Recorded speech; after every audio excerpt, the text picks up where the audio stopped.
Good morning, everyone. I'm sure people will join in and let's begin. These times of crisis have shown corporate India that our biggest investment has to be in human capital.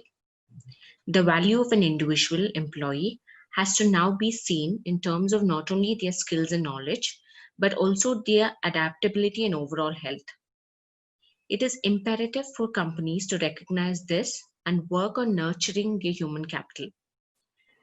This is why JobsForHer is organizing a masterclass with Raksha Agrawal, Head Talent Attraction, SAP, on how to manage human capital today besides for human needs. Well, let me introduce Raksha Agrawal for you all. Raksha is a seasoned talent acquisition leader with experience of building high-performing teams across AMEA and APAC geographies. With 17 plus years of professional experience, she has been a trusted advisor and partner to leaders of best-in-class high-tech global companies like Apple, Amazon, and Honeywell.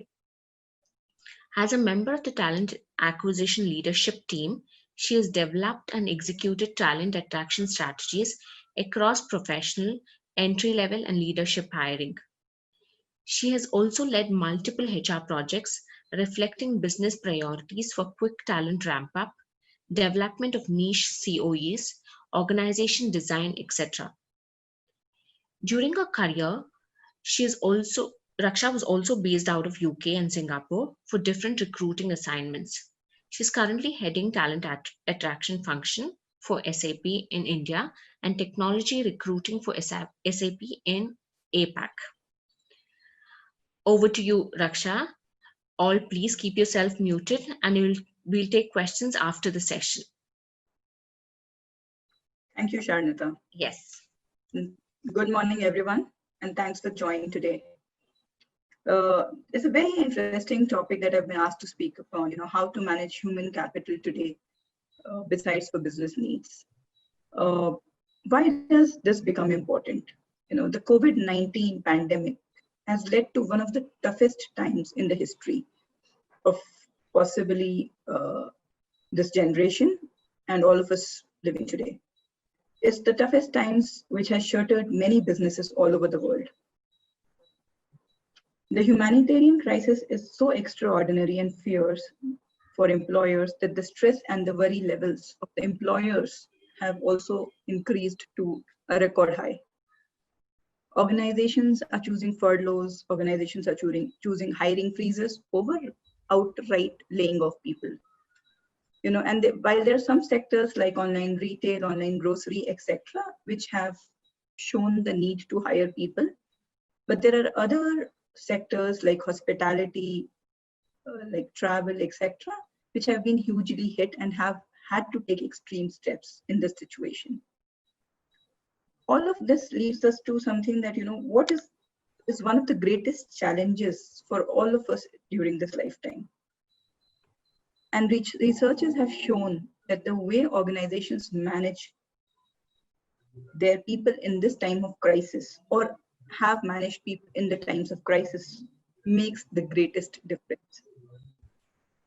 So obviously the biggest question that comes here is, how do organizations manage the right decisions for their businesses while they are anticipating for the future? They are looking at the crisis that they are currently in. They also need to be compassionate about their employees, about their people. And when I'm saying people, it's not only employees, it's also about their partners, about their customers, etc., who have made the organization achieve the successes it has achieved till date. And all of this an organization has to do while they know that everyone around is feeling a sense of uncertainty. It becomes imperative, that the decisions are taken which are quick, the decisions which are taken which are unprecedented. Things have to happen on the flow, on the fly. How does an organization or a CEO or a leader keep their firms operating is also one of the biggest challenges here. And I'm giving this context because while we talk about how to manage human capital, it becomes extremely important that we know that there are other challenges also that a leader is facing. So one, obviously, how do they keep their firms operating? And second, how do they keep their employees' welfare in the center of everything that they do? It's the top of their mind priority. Where do you start? That brings us to a question of where do you start? And I'll just start presenting I will share my screen here. So where do you start? There's so much that you can see, we call human capital, human resources, people, etc., etc. And there's so many parts that have to be put together. So first of all, I think it is very important for us to understand that there's no way to overcome COVID-19 by operating with business as usual. If we say, it's business as usual and this is how we will operate, we are fooling ourselves. Businesses have to change. How do they change? They have to identify what's most essential for them. What are the things that are important? There's a lot of good to have things in any organization, but we need to identify what is important.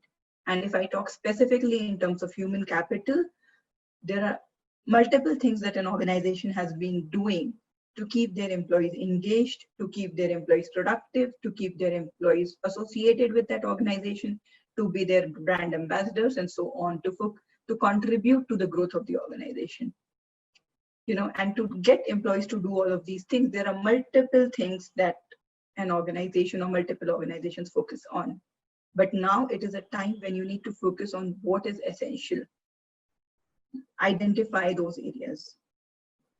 Communicating persuasively is the second important point. So the start point is one, identify what is essential. Second, communicate persuasively. There are tough decisions, there are difficult situations that we are all in, and it needs a lot of communication.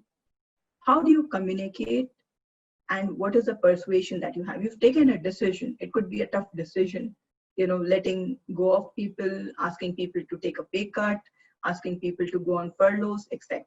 But there has to be a passion, there has to be a persuasion and a need why you're doing that. And that has to come out very clearly. Then you have to act decisively. As I said, the decision, how fast we take decisions during this crisis is going to impact the way an organization is going to show up post this crisis.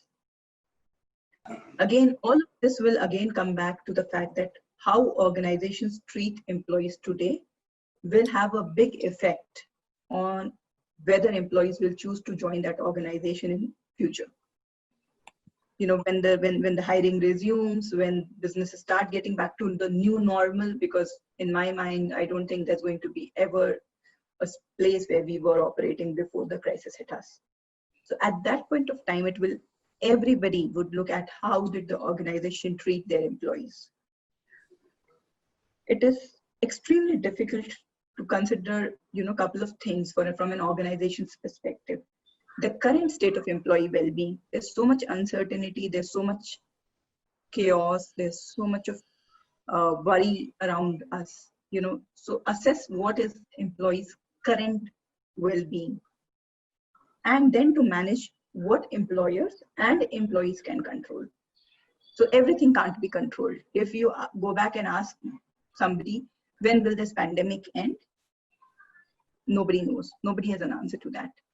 How would we come out of it? Yes, we know there are steps that many organizations or each organization is taking, but what exactly, which step would work, which would not work, there are no answers to that.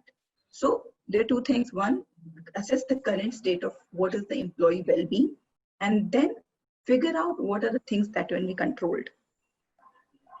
And a lot of studies have been done, and this is not only during this pandemic, but in the past also, because change and uncertain situation and crisis have been a part of the way the entire economies operate.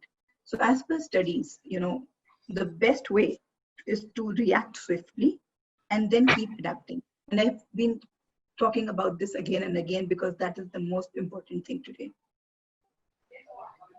The need of the hour is to have ultimate agile response. A kind of situation where you are highly flexible, collaborative, iterative in your approach, and that is what a lot of organizations have been developing over years. It's not that, you've not developed the way to be agile. Can I request everyone to please go on mute?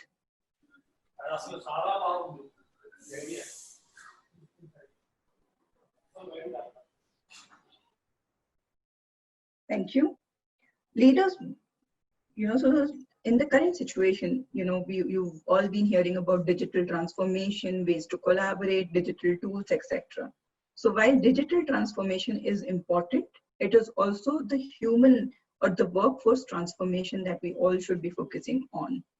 The biggest asset of any organization is people. So there are multiple measures that are being put in place. But what I would say is that the way all of us say that if you have to know a person, you should watch the person perform under or operate under stress. And that is, I think, true for an organization today. Organizations response, the speed of decision making, the way it reacts, the way it communicates, and the way it demonstrates its values are the ones which will be the key differentiators. All of this leads us to a very important point. The employee experience is becoming more and more important. This is the cornerstone of people strategy, of human capital strategy for a lot of organizations. I work for SAP. I know at SAP, we consider employee experience to be a North Star. And it's not only about employee experience, it's also about customers, partners, etc. But here we're talking specifically about employee experience. Citrix, American Express, just to name a few organizations.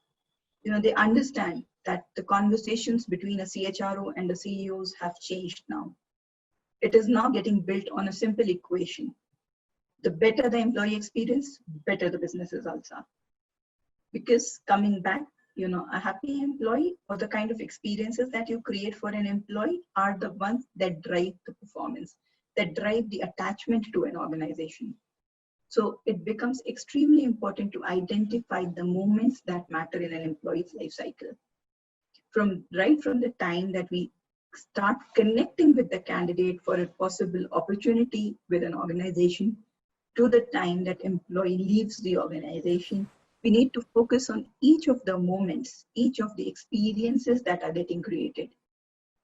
Because it's all about experience. And if you go back and you talk about your personal life here, you are happy to spend a few bucks extra for an experience that you get in a particular place. You get into a store for buying simple thing like a grocery. You see the store is dirty, there's nobody to attend to you, etc. Would you ever go back to that store? May not be. In all likelihood, you would not want to go back to that store. You would only want to enter a store where it's at least clean. There's somebody whom you can talk to, who helps you with, your buying needs, etc.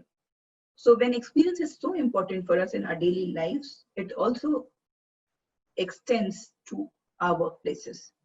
And it becomes all the more important because, we are forced into an experiment across the globe. Employees and employers are forced into an experiment of working remotely. There are a lot of organizations which have this resistance to remote working or work from home, as we call it. But now they are standing face to face with a situation where they need to adopt to remote working. They need to see that their employees are working remotely and make that happen. So while all of this, you have to create an experience, and that's where the digital transformation comes into play. Your technology enablement for the employees to be able to perform their jobs is extremely important. How are you communicating with them? How are you responding to their needs? It's not about reaction here, but about responding to the needs. How quick is the decision making? How agile is your organization? These are things which are, creating employee experiences. And this is not only true and this is not true only when, there's times of crisis. It is also true when you have your normal times, because employee experience is extremely important at all times, becomes all the more prominent and important at this particular time, right? Moving on to the next part. Each organization has to look at a people-first approach. Any strategy, any decisions that are being taken As I said, employee experience is the cornerstone of the strategy, but people first approach has to be taken. That is what is going to be defining the great organizations or the organizations of the future. We've all heard enough about it, but what it primarily means is that, if anything, if a decision has to be taken, it has to be taken keeping employee well-being in mind and ensuring at the same time that the business continuity is in place. It becomes important that you identify what are things which your people, who are your biggest assets, need. We need to change maybe a business model to operate and survive in this environment. Yes, that's the need of the hour. But how are people going to be affected with the change? It's something that we need to think about. It's unprecedented times. And again, it's about how leaders take those decisions about keeping people at the center of everything that we do. It's not about making policies, making changes to the organization which would only lead to profits. It can't happen. If your people are not engaged, you will never be able to get the results that you expect to get. So which means that you have to have your people coming in together, and that will happen when everyone around you knows that whatever is being done, people's welfare, people's well-being is kept in consideration, and that's something that is non-negotiable. Moving on. Very, very important. We need to ensure that there's a lot of psychological safety with the people. Now, what does psychological safety mean? Very simply, it means that you're able to voice out whatever you feel. You're able to talk about whatever you feel without the fear of a backlash or without the fear of you being put in spot. That is extremely important again. So you have to create an environment. Organizations or leaders, businesses have to create an environment where every individual is able to voice out what they feel. And it is extremely important, the ability to be able to voice out. So I was talking to somebody and I have seen that person extremely strong generally. She's a single mom, she's managing 2 kids, she's managing work, everything always under control. And this is a personal experience that I'm talking about. Always under control, everything always under control, well managed, smiling, always ready to go and take charge of things, somebody like that. And a few days back when I was talking, I saw that person break down. And it was a simple thing that, the person wasn't able to talk about what they were feeling. And why was that? Not because the organization does not provide. Their organization provides them that safety net, but it was about the fear that was inside her that if I have always been somebody like this, now with all of the remote working, all of the uncertainty on my mind, if I show up in a way that I'm not in control, it's going to possibly not be seen as a good thing, or maybe it doesn't go well with my personality type, etc. There were a lot of unknown fears to speak up. So it's important for an organization to create that safety net for people so that they feel that they can speak out. It is extremely important to be able to talk, to communicate, to foster that relationship, because communication is the key to be able to foster relationships. So it's important here. The more employees are able to communicate either with their peers, with their juniors, with their leaders, whoever it is, it's just about being able to communicate what they feel, because once you communicate, you feel better. You get solutions for a lot of things which you're self-burdening yourselves about. That necessarily may not be true. So leaders, organizations need to focus on creating that environment.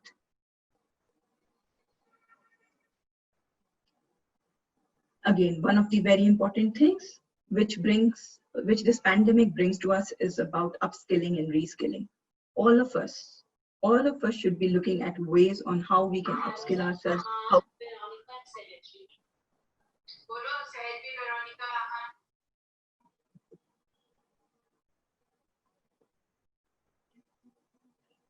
How we can upskill and reskill our workforce, our individual selves. And how can we do it is through continuous learning. I read something about conscious unlearning. So we have to all consciously unlearn and learn what are the ways of navigating, thriving through this situation. And believe me, if whenever COVID-19 ends, it's not the end of, you wouldn't ever see a crisis again. There could be something else that may come up. There could be some other challenge that may come up. When 9/11 happened, we never knew what it is going to bring. Something else happened, we never knew what it is going to bring. This is a crisis none of us or none of the organizations even could foresee about it. So it is important to continuously learn. And it is not only about learning what is relevant and what is related to your job, but it is also about expanding your horizons.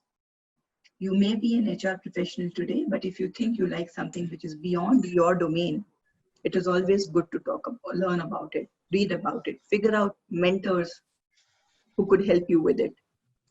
So it is important that you understand, upskill yourself and then reskill yourself as well.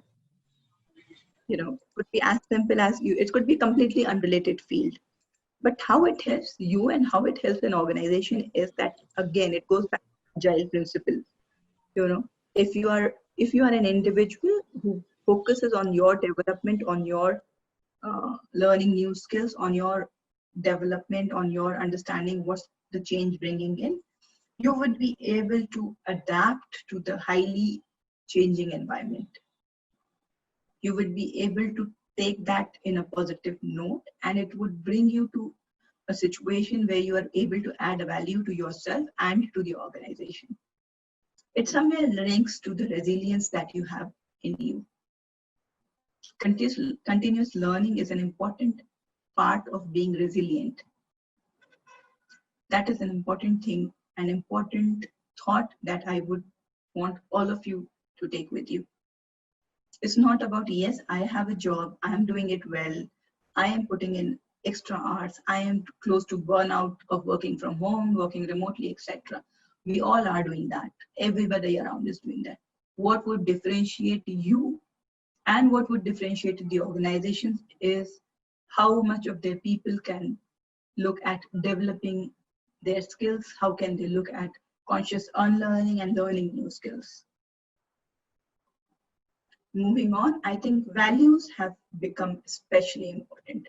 We all know that in our personal lives, we all say, this is something that I completely resonate with. These are my values. I can't work for an organization which doesn't match with my values, whose values don't match with my values, and so on. We've heard this multiple times because values are the root of our foundation. And it's the roots of the foundation of every organization. The values could be anything. It could be integrity, it could be respect, it could be courage, trust, empathy, anything at all. It just depends on how close you are to your values. How are your values driving your behaviors? So the organizations which focus on fostering the values that they have identified for themselves and ensuring that they stay true to their values are the ones who are going to be coming out stronger out of this. All of whatever we are building here ultimately has to be rooted to the values. If we think openness is a value that we have, if we think trust is a value that we have, if we think respect for each other is a value that an organization has, if it is about integrity, whatever the value may be for an organization, it is about staying true to the values. How do you talk to your employees? How do you talk to your partners? How do you talk to your larger customer base? Which is all related to how your organization operates in the framework of the values that you've defined for yourself. Coming to your individual self, also it becomes important. You need to understand, respect each other, respect your colleagues, respect your seniors, respect everybody around you.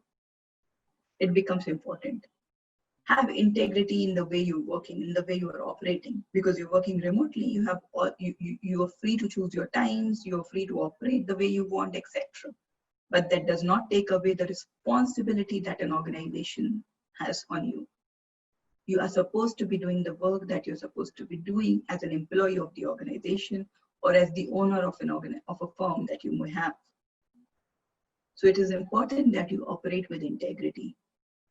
So again, how you operate, how your values drive you, and how are the values driving an organization, it should be the North Star. It's like, a guiding principle. It's like something that you can hold on to when you are in a difficult situation. Can I do this? If it doesn't align to my values, I can't. If somebody asks you to do things which are not related to your values, you would never go ahead and do that. Similarly, for your work and your organization, it is important that they look at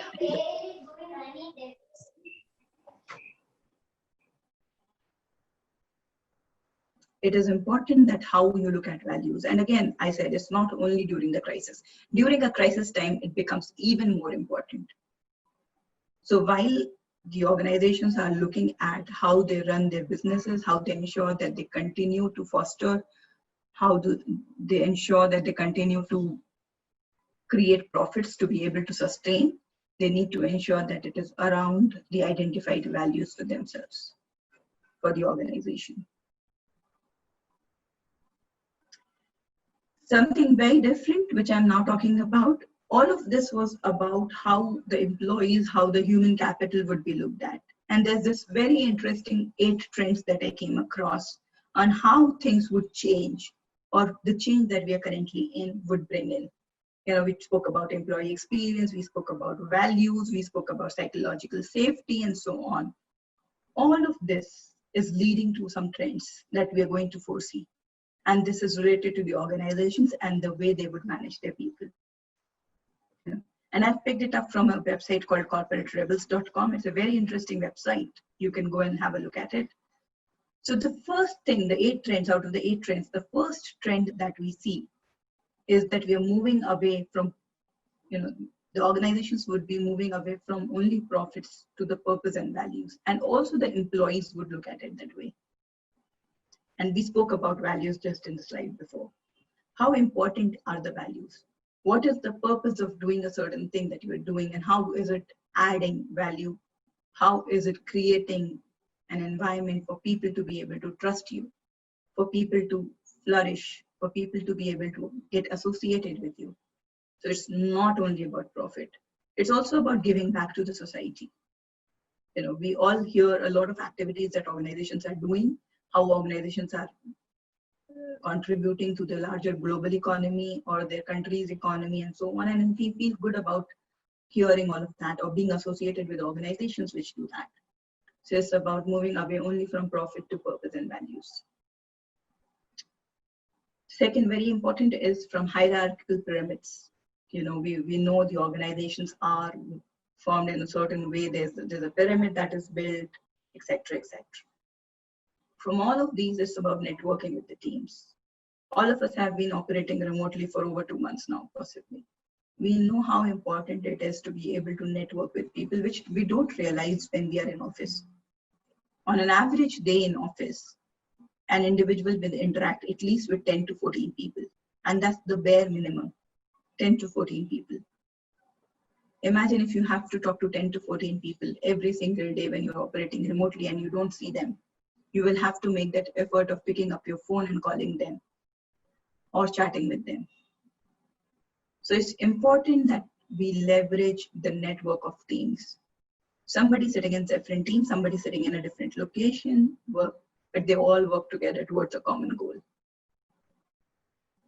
Third, from a directive leadership to a supportive leadership. The leaders will not give directions. They would like people who can work with them. Rather than being told what to do, they would want people who can talk to them about what should we do. We think this is going to work. We think this is going to be the best thing to do. And the leader supports. Even employees are going to move to that. They wouldn't want somebody to come in and just be giving them instructions. They would want somebody who can nurture their thoughts, who would believe in them. Because it's also about adapting, it's about changing, it's about agility. All of this cannot come if you have directive leadership. All of this can be built only through supportive leadership. Fourth important point, which is the situation on the ground at this point of time. You can't plan and predict everything. You can plan for certain situations, you can predict certain situations, but all of it might just not be what you were expecting it to be or what you were planning for. I'm sure nobody in the world planned for a crisis like COVID-19, but here we are in the middle of it, 4 or 5 months into it. And what it is helping us understand it is all about experimenting. You are in a situation, you are in a difficult situation, you are in a situation which is constantly changing. You need to learn to experiment and adapt. And if I go back to one of my earlier points, where I said it's about reacting swiftly and then keep adapting to it. Decisions may go wrong.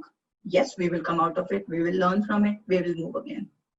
A decision has to be taken. It cannot be, we take forever for taking a decision. That's not how the situations are going to be. Moving to the fifth point, from rules to control to freedom and trust. So in an office, when you're in an office environment or in a lot of environments, you go, even for that matter, when there are colleges, schools, etc., there are a lot of rules around it. There's a lot of control and that's how all of us have been seeing things around us. In a working environment, we will have to see from rules and controls. It's more about freedom and trust. As an employee, I may choose to work from 7 a.m. to 12 a.m., then take a 3-hour break and then log in back at 3 p.m. to 4 p.m., 5 p.m., whatever my timings are. It's about that freedom to operate the way I want to operate. And the trust. Managers, leaders, colleagues will have to, trust each other. Reverse it, and as an employee, you will have to trust your organization in saying, yes, what they're doing is for the benefit, for the welfare, for the well-being of its employees, for ensuring that the organization continues to operate in the best way to be able to earn profits and sustain its businesses, because that's what all the organizations are here for. From centralized authority to distributed decision-making. Extremely important, because unless you have this, you cannot be agile, you cannot react swiftly, you cannot do all of that. So it's about the flexibility that you want to bring in an organization. If everything has to be decided by one person on the top, it cannot happen, because everything will go and get stuck at that table. However, how much ever the person is efficient, but if there are multiple decisions to be taken at a central level, it does slow down a lot of things. And slowing down in a situation like this is not important. So it will be about distributed decision making, which will bring in more responsibility for the individuals. It will be about how you talk about it, how you bring things, how you decide on certain things.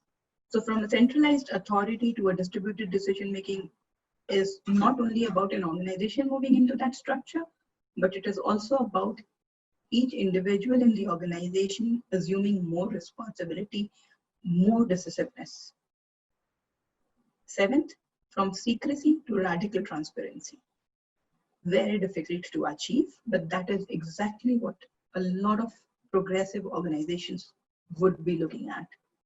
A lot of decisions are taken, a lot of situations, a lot of moves happen.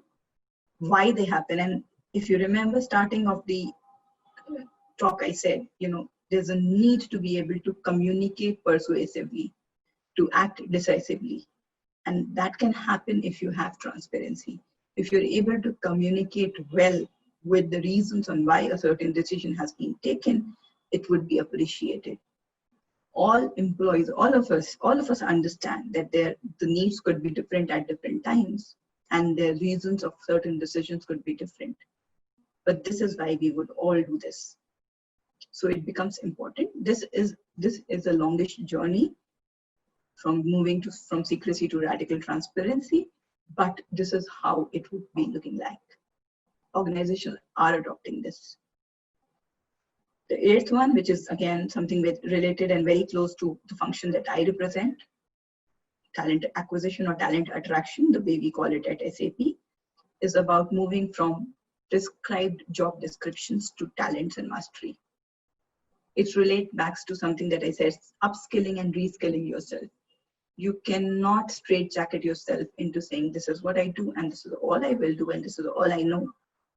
Each of us would have to look at saying, yes, I know this, this is what has been my strength, this has been my core area of work, but how do I develop something else? So there could be talents that you have, and there could be something that you are mastering. And organizations would look at people who can don multiple hats in multiple situations. I may not be a program manager on a regular day in my job, but yes, I need to know on how I manage certain situations, how do I get people together, how do I run with certain things. If that is something that I know, I become important in certain situations when an organization is faced with. So these are all of the trends that I see coming in. I've read a lot about it. I've spoken to a lot of people. I have attended webinars like you're doing right now. I think this is extremely important. Again, it is about identifying where you start. It is about figuring out what is important. What is the most essential things to an organization? It could be any organization. It could be an educational institute. It could be your own startup. It could be a well-set organization. It is important. So coming back and just wrapping up what my thoughts are, it is important to identify for the leaders, for the organizations, that how do they keep operating and how do they keep the employee well-being in their minds, and putting employees first, putting employees' experience as the cornerstone of their strategy. The organizations which will be remembered, when all of this gets over, will be the organizations that are, how have they treated their employees? All of us, there are multiple measures which is being put in place by the entire world, hoping that this crisis will end soon. And when all of this will be over, and we hope it is soon, every organization will be remembered for what they did for their employees during this time of crisis. And that is going to be the differentiating factor for them. Thank you. Over to you, Sharnita. Thank you, Raksha. I think we'll take questions now. We have about 3 questions that's come on the chat window.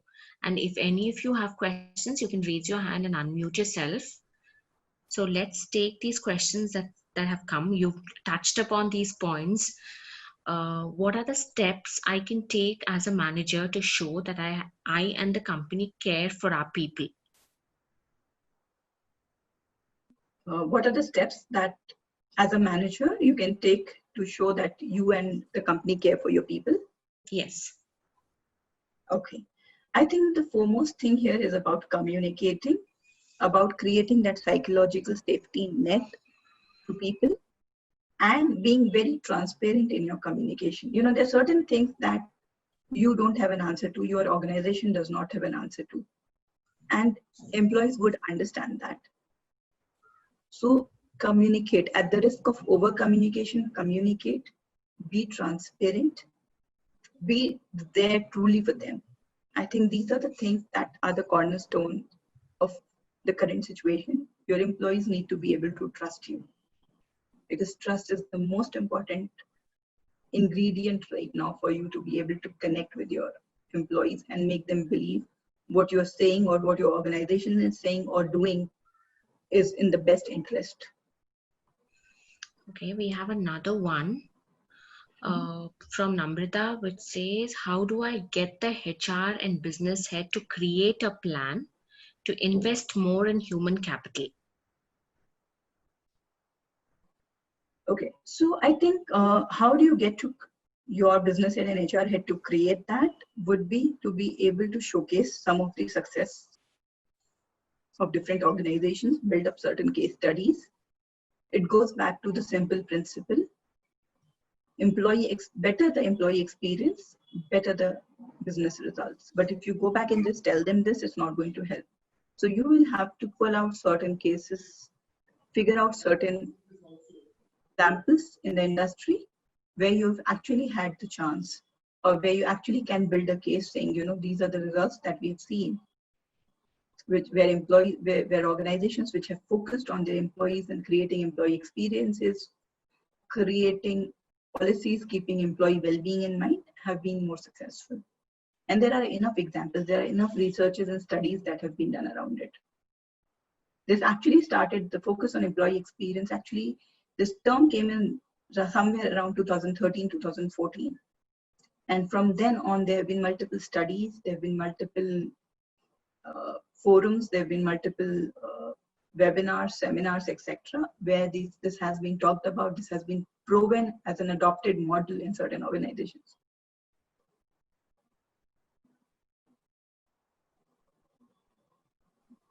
Yeah.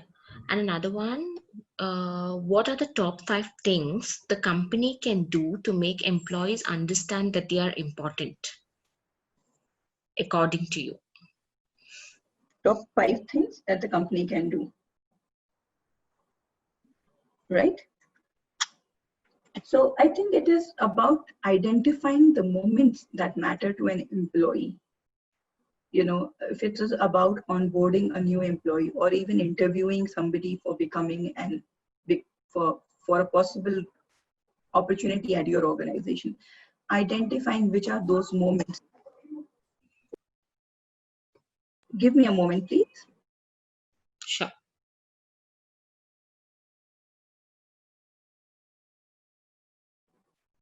Sorry, remote working and work from home experiences. Yeah, right? absolutely.